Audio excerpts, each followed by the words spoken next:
আপোনালোকে জানেনে, যিখন চহৰৰ মাজেৰে আজিও ৰেলগাড়ী যোৱা আলি হোৱা নাই, সেইখন চহৰৰে এজন ব্যক্তিয়ে কিন্তু ৰেলৰ ব্ৰেক আৱিষ্কাৰ কৰিছিল। আৰু তেওঁৰ নাম হৈছে গুৰুপ্ৰসাদ দাস। পৃথিৱীত এনে বহু উদাহৰণো ভৰি আছে, য'ত বিশেষ ডিগ্ৰী নথকা লোকেও বহু ক্ষেত্ৰত নিজৰ প্ৰতিভা বিশ্বৰ আগত জিলিকাই তুলিব পাৰিছে। এই ক্ষেত্ৰত আমি টমাছ আলভা এডিছনৰ পৰা গুৰুপ্ৰসাদ দাসলৈ আৰু কিংবদন্তি ফুটবলাৰ মাৰাডোনাৰ পৰা ক্ৰিকেটৰ ভগৱান শচীন তেণ্ডুলকাৰলৈ বহু ব্যক্তিৰে নাম ল'ব পাৰোঁ যদিও আমাৰ আজিৰ তথ্যচিত্ৰৰ আলস্য ব্যক্তি দেশৰ গৌৰৱ কৰ্ণেল গুৰুপ্ৰসাদ দাস।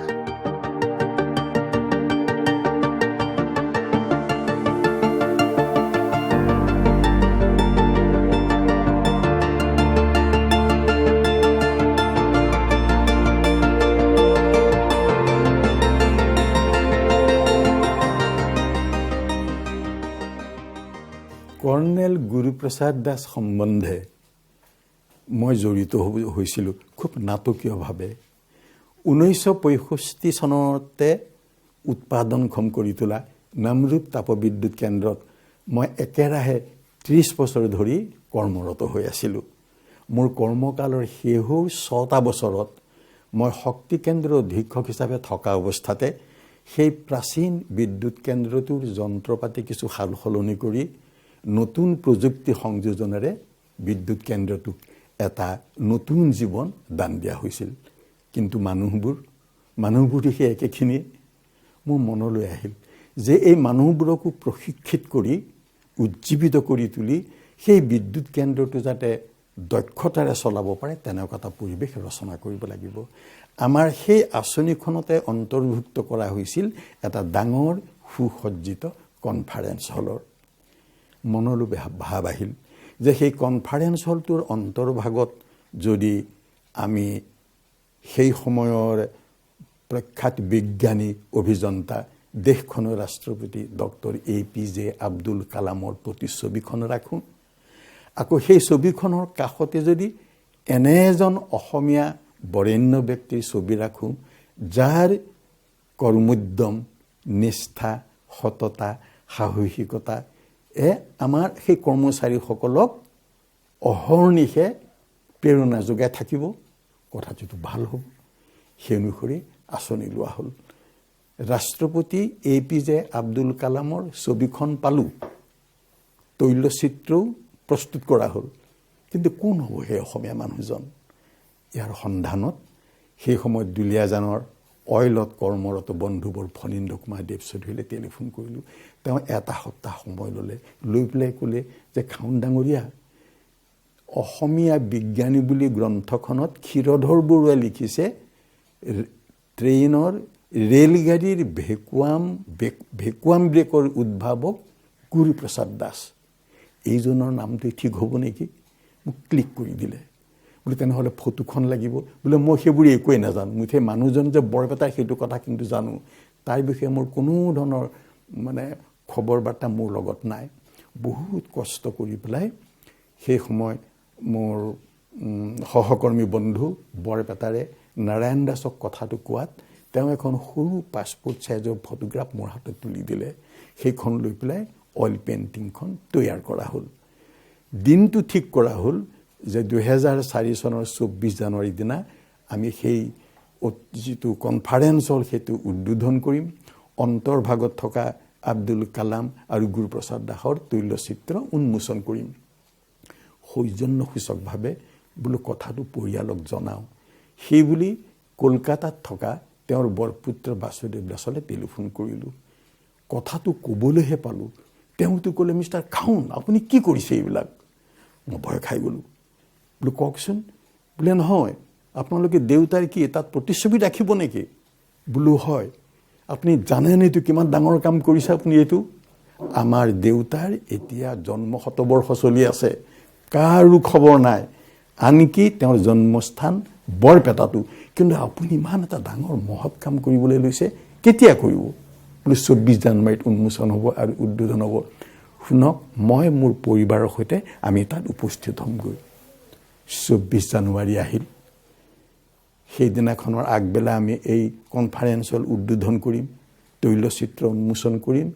দুয়ো আহি পেলাই আমাৰ তাত উপস্থিত হ'লহি আৰু বহু মানুহৰ সমাৱেশত বাসুদেৱ দাস, কৰ্ণেল গুৰুপ্ৰসাদ দাসৰ বৰপুত্ৰ, মেকানিকেল ইঞ্জিনিয়াৰ, তেওঁ নিজ হাতে কৰ্ণেল গুৰুপ্ৰসাদ দাসৰ সেই তৈলচিত্ৰ উন্মোচন কৰিলে। আৰু তেওঁৰ পৰিবাৰ এগৰাকী বাঙালী সুলেখিকা সুনন্দা দাসে সেই উদ্বোধনী সভাখনত সুন্দৰ সাৱলীলভাৱে ইংৰাজী ভাষাত গুৰুপ্ৰসাদ দাসৰ সমস্ত কাম, তেওঁ জীৱনত কি কৰিলে কি নকৰিলে, এই গোটেইখিনি মানুহৰ আগত দাঙি ধৰিলে। মানুহ মন্ত্ৰমুগ্ধ হ'ল। কথাবোৰ কাগজত ওলাল সবিস্তাৰে। বিভিন্ন ঠাইৰ পৰা প্ৰস্তাৱ আহিল যে নহয়, কথাটো কেৱল নামৰূপ তাপবিদ্যুৎ কেন্দ্ৰতে আবদ্ধ নাৰাখি পেলাই এই মানুহজনক অসমৰ বিভিন্ন ঠাইলৈ উলিয়াই দিব লাগে। বৰপেটালৈ গ'লোঁ।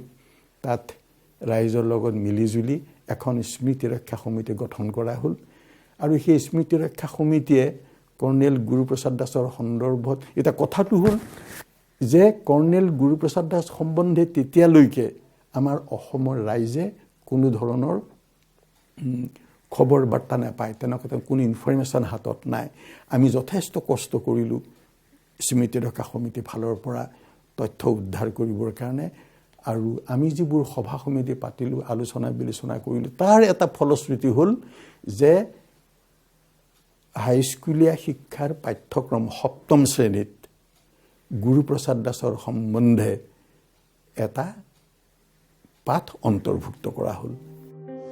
ৰেলত প্ৰয়োগ আৰম্ভ কৰা ভেকুৱাম ব্ৰেকৰ আৱিষ্কাৰকৰ্তা গুৰুপ্ৰসাদ দাস, যাৰ নামাকৰণ কৰা হৈছে GP ব্ৰেক অৰ্থাৎ গুৰুপ্ৰসাদ গতিৰোধক। ইণ্ডিয়ান ৰেলৱে ছাৰ্ভিচৰ পদমৰ্যাদা লাভ কৰা গুৰুপ্ৰসাদ দাসেই হ'ল প্ৰথমগৰাকী ভাৰতীয়। গুৰুপ্ৰসাদ দাসৰ জন্ম হৈছিল 1904 চনৰ 25 মাৰ্চত সত্ৰনগৰী বৰপেটাৰ কৃষ্টি সংস্কৃতিৰ আজীৱন সাক্ষী বিখ্যাত মৰা নদীৰ পাৰৰ বিলৰতাৰী হাতীত, আৰু তেওঁৰ দেউতাকৰ নাম আছিল ৰামপ্ৰসাদ দাস। স্থানীয় লোকে গুৰুপ্ৰসাদৰ পিতৃক ৰামপ্ৰসাদ উকিল বুলি জানিছিল, কাৰণ সেই অঞ্চলত আইনৰ ডিগ্ৰীধাৰী কেৱল তেওঁৱেই একমাত্ৰ ব্যক্তি আছিল। তেওঁ আছিল একেৰাহে সমাজকৰ্মী আৰু আইনজীৱী। গুৰুপ্ৰসাদৰ মাতৃৰ নাম আছিল পদ্মাৱতী দাস। 1910 চনত গুৰুপ্ৰসাদে বৰপেটা আমোলাপট্টি প্ৰাথমিক বিদ্যালয়ত নামভৰ্তি কৰে। পিছত তেওঁ 1916 চনত বৰপেটা চৰকাৰী উচ্চতৰ মাধ্যমিক বিদ্যালয়ত নামভৰ্তি কৰি হাইস্কুলীয়া শিক্ষা আৰম্ভ কৰিছিল। গুৰুপ্ৰসাদ শিশুকালৰ পৰাই বৰ ধূৰ্ত প্ৰকৃতিৰ ল'ৰা আছিল। শ্ৰেণীকোঠাত হাই কাজিয়া কৰি থাকি ভাল পাইছিল। উপস্থিতিটো আছিল অতি অনিয়মীয়া আৰু অমনোযোগী। গুৰুপ্ৰসাদৰ দুষ্টালিবোৰক লৈ শিক্ষকসকলৰ মাজত চিন্তাৰ উদ্ভৱ হৈছিল। তেওঁলোকে গুৰুপ্ৰসাদক নানা গালি গালাজ তথা শাস্তি দিও স্বভাৱ সলনি কৰিব পৰা নাছিল। সেইদৰে ঘৰখনেও তেওঁৰ কথা কাণ্ডবোৰ শুনি তেওঁক অনাদৰ কৰিব লৈছিল।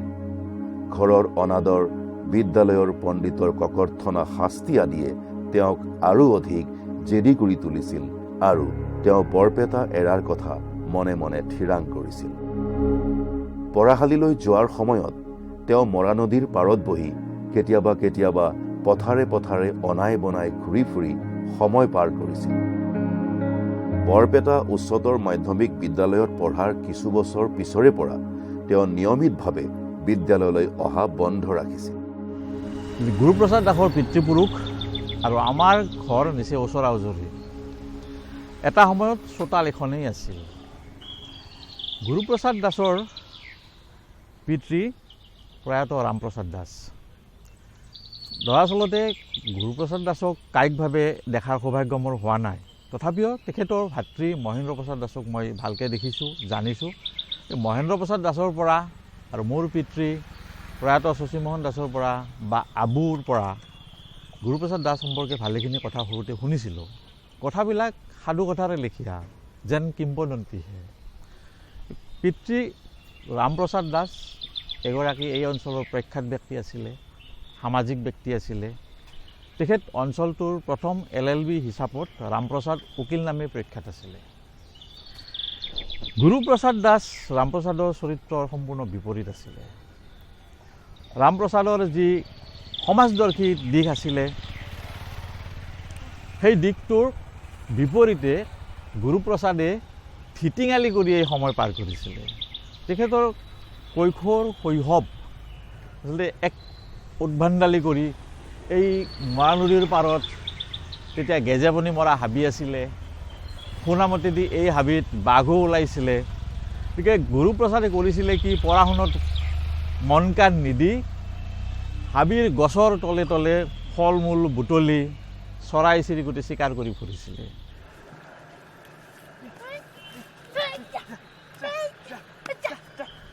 লগতে মৰা নদীৰ পানীত তেতিয়া মাছ কাছ উভয় নদী আছিলে। তেওঁ সেই স্কুললৈ যাবলৈ বাদ দি মাছ ধৰিয়ে সময় কটাইছিলে। এই গোটেইবিলাক সমস্যা লৈ ৰামপ্ৰসাদ দাস চিন্তিত হৈছিলে। ইতিমধ্যে মহাত্মা গান্ধীৰ নেতৃত্বত আৰম্ভ হোৱা অসহযোগ আন্দোলনে ভাৰতবৰ্ষত তীব্ৰ ৰূপ ধাৰণ কৰিছিল। ছাত্ৰ ছাত্ৰীসকলেও পঢ়া শুনা বৰ্জন কৰি 1921 চনত অসহযোগ আন্দোলনত জঁপিয়াই পৰিছিল। গুৰুপ্ৰসাদো বহি থকা নাছিল, তেওঁ স্বাধীনতাৰ আন্দোলনত জঁপিয়াই পৰিছিল। এই আন্দোলনৰ সময়ত গুৰুপ্ৰসাদৰ বয়স মাথো 16-17 বছৰ ভিতৰত আছিল। আৰু এই 16-17 বছৰীয়া গুৰুপ্ৰসাদৰ আন্দোলনৰ প্ৰতি কিমান অনুৰাগ আছিল জনা নাযায়। বৰপেটাৰ অৰবিন্দ দাস আৰু উপেন্দ্ৰনাথ ওজাই সেই সময়ত কলিকতাৰ বজাৰত তাঁতশালৰ কাপোৰৰ লগতে এণ্ডি কাপোৰ কলিকতাৰ বজাৰত বিক্ৰী কৰা ব্যৱসায় কৰিছিল। বৰপেটাৰ হাতে বোৱা কাপোৰ কলিকতাত বিক্ৰী কৰি তেওঁলোক যথেষ্ট লাভৱানো হৈছিল। সেয়ে 1921 চনৰ মে' মাহত বিশ্বকবি ৰবীন্দ্ৰনাথ ঠাকুৰৰ জন্মদিন উপলক্ষে আয়োজিত প্ৰদৰ্শনীত যোগ দিয়াৰ উদ্দেশ্যে কাপোৰৰ লগত অন্য সামগ্ৰীও নিয়াৰ ব্যৱস্থা কৰিছিল। কিন্তু দুজন মানুহে ইমানবোৰ সামগ্ৰী নিয়াত কিছু অসুবিধা হ'ব বুলি চিন্তাত পৰিছিল। এই কথা গুৰুপ্ৰসাদৰ কাণত পৰিছিল। তেতিয়া তেওঁ অলপো সময় নষ্ট নকৰি আহি উপেন ওজাৰ ঘৰ পালে। মই গুৰুপ্ৰসাদ দিয়ক। ইয়াত কি লাগে? আপোনাক বোলে এটা চলি লাগে দিয়ক, শিখোন দিছো। কাজ চলি তই? বাপেৰ নাম কি? বিলত তাৰি ৰামপ্ৰসাদ উকিল দিয়ক। বাপা ঐ বাপে যাবা দিব? পিতাই যাবা দিব দিয়ক। মই স্কুলত যাই ইমান ভাল নাপাওঁ নহয়। আচ্ছা, তই কি কি কাম কৰি ভাল পানো? মই চব কাম কৰিব পাৰিম দিয়ক। যেনে ভাত ৰান্ধা, কাপোৰ জাপা, বস্তু ডাঙা পাৰা কৰা, চব পাৰিম। দে হ'ব দে। সেই সময়ৰ আঠিয়াবাৰী ষ্টেচনৰ পৰা ৰেলেৰে বৰপেটা এৰি কলিকতা অভিমুখে যাত্ৰা কৰিলে। সেইবাৰ ৰবীন্দ্ৰনাথৰ জন্মদিন উপলক্ষে কলিকতাৰ টাউন হলত বিৰাট প্ৰদৰ্শনীৰ আয়োজন কৰা হৈছিল। বৰপেটাৰ দুই ব্যৱসায়ী যাতে ভালকৈ প্ৰদৰ্শনীত যোগদান কৰিব পাৰে তাৰ সকলো ব্যৱস্থা কৰি দিছিল কামেশ্বৰ দাসে। কামেশ্বৰ দাসে সেই সময়ত 1917 চনত কলিকতা ইউনিভাৰ্চিটিৰ পৰা গণিত বিভাগত প্ৰথম শ্ৰেণীৰ প্ৰথম হৈ ডিগ্ৰী লাভ কৰিছিল। তেওঁ BL ডিগ্ৰীও লাভ কৰিছিল আৰু পিছত মটৰৰ ব্যৱসায় কৰিছিল। কলিকতাত গুৰুপ্ৰসাদৰ অভিভাৱক স্বৰূপ আছিল কামেশ্বৰ দাস। 1922 খ্ৰীষ্টাব্দত গুৰুপ্ৰসাদে বিশিষ্ট ব্যৱসায়ী ভোলানাথ বৰুৱাৰ মটৰ গেৰেজত যোগালী হিচাপে কাম কৰিবলৈ আৰু সেই সময়তে তেওঁ কলিকতাৰ চিতানুৰ হাইস্কুলত নিশাৰ শ্ৰেণীত নামভৰ্তি লয় আৰু ইংৰাজী বিষয়টো গভীৰভাৱে শিকিবলৈ যত্ন কৰে। মটৰ গেৰেজত যোগালী হৈ কাম সোমোৱা গুৰুপ্ৰসাদ পাছত এজন ভাল মেকানিক ৰূপে পৰিচিত হ'ল। সেই গেৰেজত নিজৰ গাড়ী দেখুৱাব অহা ইংৰাজ বিষয়া এগৰাকী গুৰুপ্ৰসাদৰ দক্ষতাত অভিভূত হৈ তেওঁক হাওৰাৰ ৱাৰ্ণ এণ্ড কোম্পানীত এপ্ৰেণ্টিছ হিচাপে কামত সোমোৱাৰ সুযোগ দিয়ে। তাত গুৰুপ্ৰসাদে অতি কম দিনৰ ভিতৰতে মেকানিক হিচাপে প্ৰসিদ্ধি লাভ কৰে আৰু উক্ত ৱাৰ্ণ এণ্ড কোম্পানীৰ লণ্ডনস্থ কাৰিকৰী প্ৰতিষ্ঠান এটাত প্ৰশিক্ষণ লাভৰ বাবে নিৰ্বাচিত হয়। কৰ্ণেল গুৰুপ্ৰসাদ দাস তেখেত কেৱল বৰপেটাবাসীৰ বাবেই নহয়, গোটেই অসমবাসীৰ বাবে এগৰাকী গৌৰৱৰ পাত্ৰ। আৰু ব্যক্তিগতভাৱে মই নিজে তেখেতক লৈ গৌৰৱ কৰিব বিচাৰোঁ এইকাৰণে যে গুৰুপ্ৰসাদ দাসৰ লগত মোৰ এটা ব্যক্তিগত সম্পৰ্কও আছে। তেখেত মোৰ দেউতাৰ নিজৰ মোমায়েক আছিল। আৰু আমি সৰু থাকোঁতে মোৰ জেঠীৰ ঘৰত, ওদালগুৰিৰ মোৰ জেঠীৰ ঘৰত তেখেতৰ ফটোও দেখিছিলোঁ। আৰু সেই সময়ৰ পৰাই গুৰুপ্ৰসাদ দাসক কেন্দ্ৰ কৰি আমাৰ মনত এটা গৌৰৱবোধ আছিলেই। আৰু মই ভাবোঁ যে এই গৌৰৱবোধ কেৱল মোৰ মনতেই নহয়, গোটেই অসমবাসীৰ মনতেই থকা উচিত। আৰু পৰৱৰ্তী প্ৰজন্ম, ভৱিষ্যতৰ প্ৰজন্মৰ কাৰণে গুৰুপ্ৰসাদ দাসৰ যে গুৰুত্ব আছে এই কথাটো আমি সকলোৱে অনুধাৱন কৰা উচিত। আৰু মই ভাবোঁ যে দুটা কথা এই ক্ষেত্ৰত আমি মন কৰিব লাগিব। এটা হ'ল যে যদি আমি চাওঁ যে গুৰুপ্ৰসাদ দাসৰ দক্ষতা কি বিষয়ত আছিল, সেই দক্ষতাক এগৰাকী ব্ৰিটিছ বিষয়াই চিনাক্ত কৰিছিল আৰু চিনাক্ত কৰি সেইমতে তেখেতক আগুৱাই নিছিল। তেখেতে যদি গতানুগতিক শিক্ষাৰ মাজত থাকিলেহেঁতেন তেনেহ'লে তেওঁ আজি ক'ত থাকিলেহেঁতেন, আৰু তেওঁ সেই গতানুগতিক শিক্ষাৰ পৰিসৰৰ পৰা আঁতৰি আহি নিজৰ দক্ষতাক উপযুক্তভাৱে চিনাক্ত কৰি সেইমতে আগুৱাই গ'ল আৰু তেওঁ কি পৰ্যায়লৈ আহিল, সেইটোৱে আমাৰ চাবলগীয়া কথা।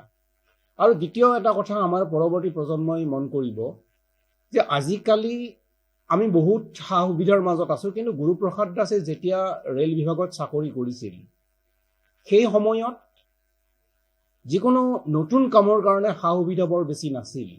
কিন্তু সেই সময়তে তেখেতে চিন্তা কৰিছিল বা কৰিব পাৰিছিল যে ৰেলৰ ব্ৰেকৰ প্ৰয়োজন আছে, ৰেলৰ ব্ৰেকৰ উন্নয়নৰ প্ৰয়োজন আছে, আৰু এই দিশত তেখেতে বহুতখিনি কাম কৰিছিল। কিন্তু সীমিত সুবিধাৰ মাজেৰে, বহুত অসুবিধাৰ মাজেৰে এই যিটো ইন'ভেটিভ আইডিয়া বুলি আমি কওঁ, এই ইন'ভেশ্যনটো সেই সময়ত তেওঁৰ মনত সৃষ্টি হৈছিল। আমি চাব লাগিব যে বৰপেটাৰ নিচিনা এখন পিছপৰা ঠাইত, সৰু ঠাই এখনত জন্মগ্ৰহণ কৰি অৱশেষত বিদেশলৈ যোৱাৰ যোগ্যতা ৰাখি আৰু সেই যোগ্যতাক গোটেই ভাৰতবৰ্ষতেই নহয় গোটেই পৃথিৱীতে নিজৰ পৰিচয় প্ৰতিষ্ঠা কৰিব পৰাকৈ কাম কৰিছিল তেখেতে। এই কথাবিলাকে নিশ্চয় আমাৰ পৰৱৰ্তী প্ৰজন্মক উদ্বুদ্ধ কৰিব লাগে।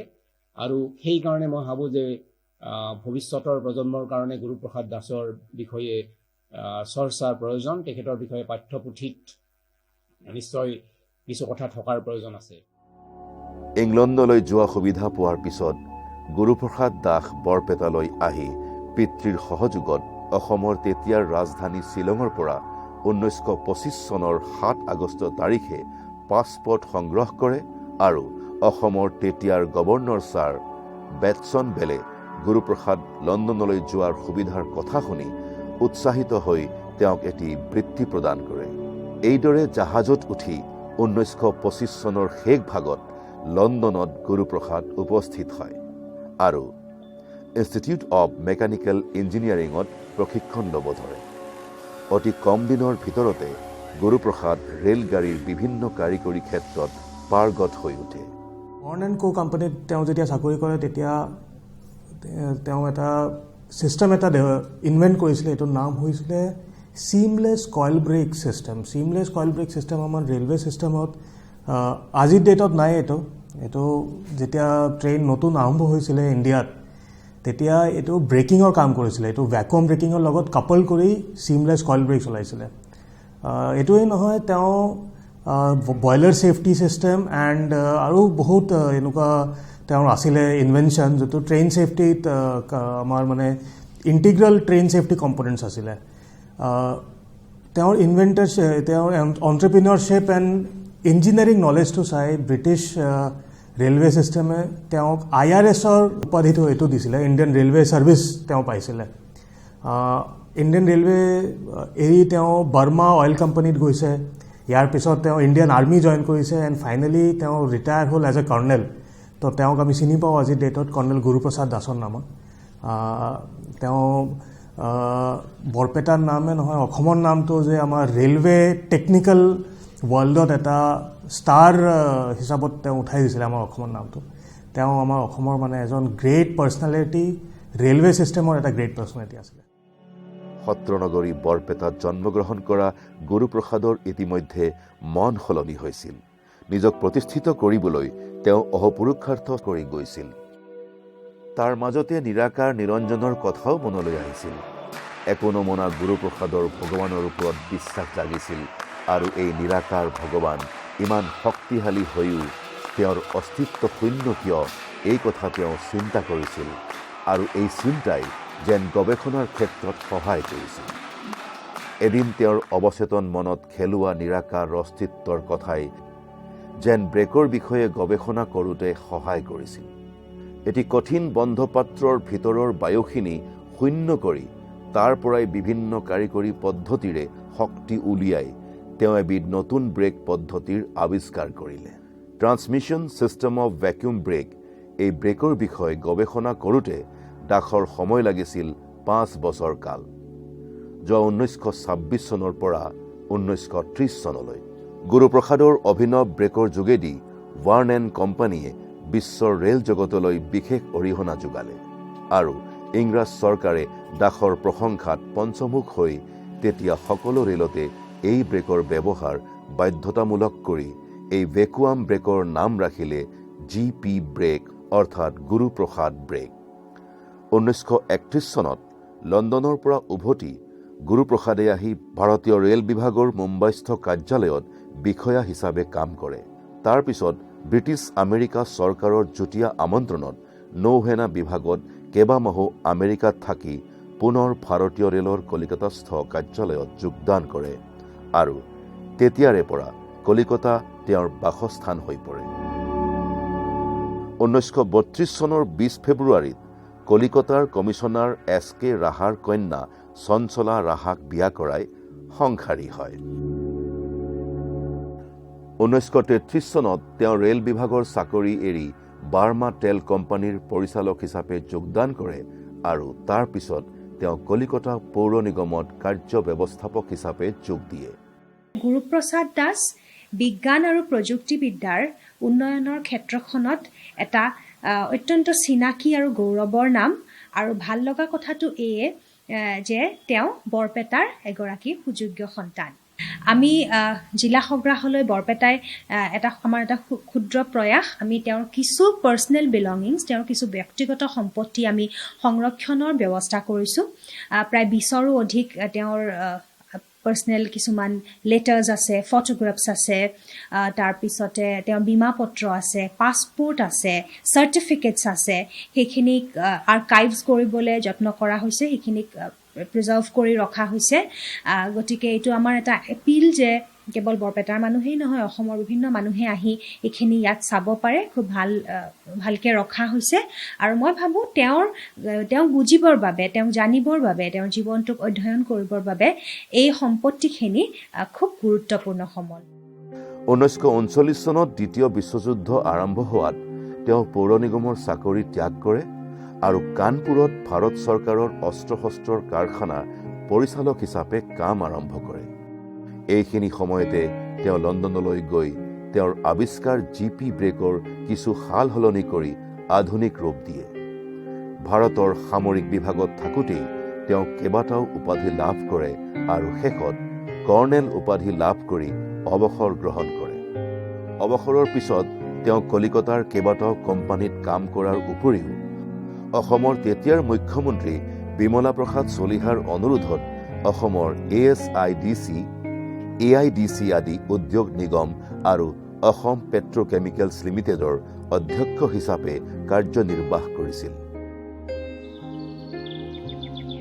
1982 চনত গুৰুপ্ৰসাদ দাসৰ দেহাৱসান ঘটে। তেওঁ নিজৰ বিষয়ে ক'তো একো লিখি থৈ নগ'ল।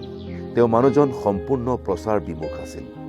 সেয়ে এই বিৰল ব্যক্তিগৰাকীৰ জীৱনৰ গাথা আজিৰ প্ৰজন্মৰ সন্মুখত দাঙি ধৰাৰ এয়া আমাৰ ক্ষুদ্ৰ প্ৰয়াস।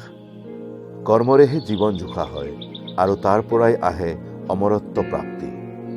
অমৰ হ'ব নোখোজা গুৰুপ্ৰসাদ দাস সেয়ে আজি মৰিও অমৰ।